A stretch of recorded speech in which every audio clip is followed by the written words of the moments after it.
बिहार में कृषि road map कृषि के विकास के साथ ही किसानों की तरक्की का आधार भी साबित हो रहा है। हाल ही में दुबई में आयोजित संयुक्त राष्ट्र के वार्षिक सम्मेलन यानी COP28 में बिहार के कृषि रोड मैप की जमकर सराहना हुई। बिहार की मिट्टी और मिजाज दोनों को समझने वाले मुख्यमंत्री श्री नीतीश कुमार जी भली भांति जानते हैं कि कृषि के विकास में ही बुलंदियों के बीज छिपे हैं।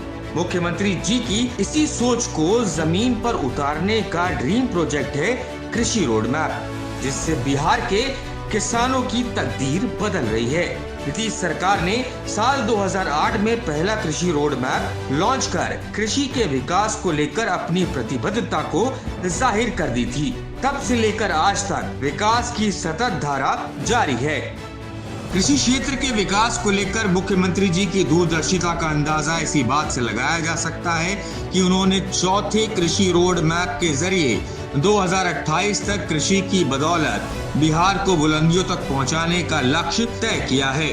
नीतीश सरकार किसानों को कई प्रकार की फसलों की खेती पर 75% तक अनुदान भी दे रही है। इसके साथ ही एकीकृत बागवानी मिशन योजना के तहत किसानों को खेती के लिए 10 लाख रुपए का अनुदान सरकार दे रही है। मुख्यमंत्री जी की इस योजना को राष्ट्रीय स्तर पर भी कई बार सराहा गया है।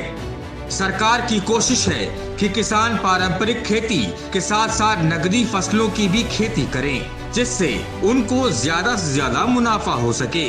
नीतीश सरकार की सोच और संकल्प का ही नतीजा है कि बिहार हर दिन हरित क्रांति की ओर कदम बढ़ा रहा है। जमीन के जरिए किसानों की उम्मीदें आसमान छू रही हैं। खेती किसानी की बदौलत बाजार और कारोबार के साथ किसानों की जेब भी लहलहा रही है।